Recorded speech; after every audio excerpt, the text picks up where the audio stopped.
All right, today at our studios here in Dallas, we had a national strategy meeting on how to fight Common Core, and we wanted to make sure that we were all on the same page, and this is just the first step.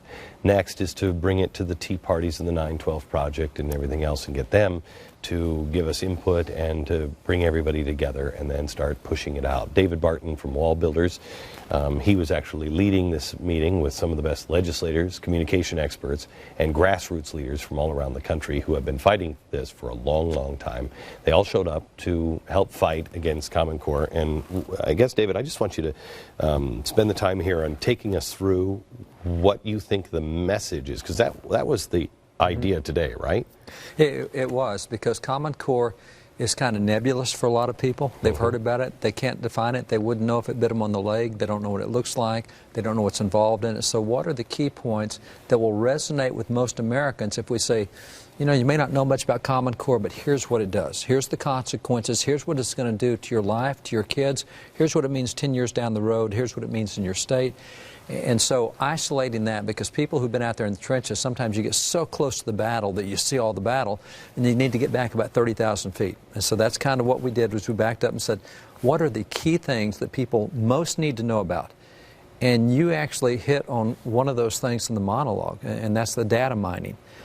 Because people don't think about data mining, iris scanning with education. My gosh. What's it got to do with education? It's really frightening. It is. And so one of the groups, Kyle Olson's with Education Action Group, and we all had a discussion on this stuff today, but Kyle really brought out some good information. So let me kind of throw it at Kyle. Kyle, you want to stand up, because I don't know if anybody can see. Or raise your hand and let them see where you are and get a mic on you. Okay, go ahead, there's Kyle right there. Sure. I think one of the biggest concerns, I mean, because as you said, this is very bureaucratic, it's in the weeds, those sorts of things. But I think when you talk to parents about the amount of data that the government is poised to collect on their students, in terms of blood type, voting status of their parents, religious affiliation, their income, those sorts of things that have nothing to do with their child's education, I think that really wakes them up and turns them against it. Let me play devil's advocate with you, because I know this is going to be the argument. Kyle, you conspiracy theorist. You know, you say data mining. You know why we want to use that? Here's why.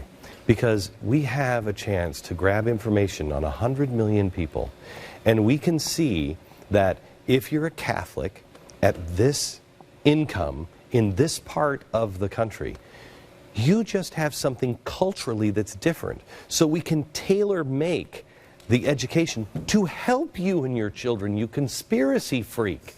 It's not to control or anything else. It's to help you.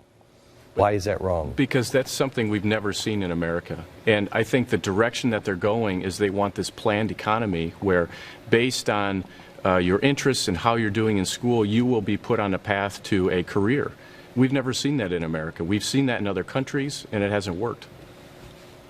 Anybody have another answer for that? Because you say, because I know these people.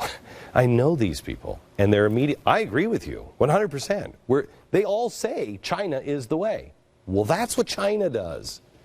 So they can't have it both ways, but they will. And the average person, they don't want to think that the people in the government and your school and everything else are either so stupid that they would get into something like this, or that they're so evil that they would be plotting that without saying it. So that you'll have people that will just roll their eyes and go, come on, really?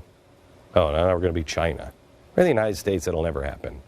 That's what they'll say. I mean, that's not good. Kyle, what is the iris scan? What do they say that's for? Well, it was to collect information on how long kids were going to be on the bus, when they were getting picked up, when they were getting dropped off. They claim that it was for school security, for bus safety. But that is one of the data points is the bus information.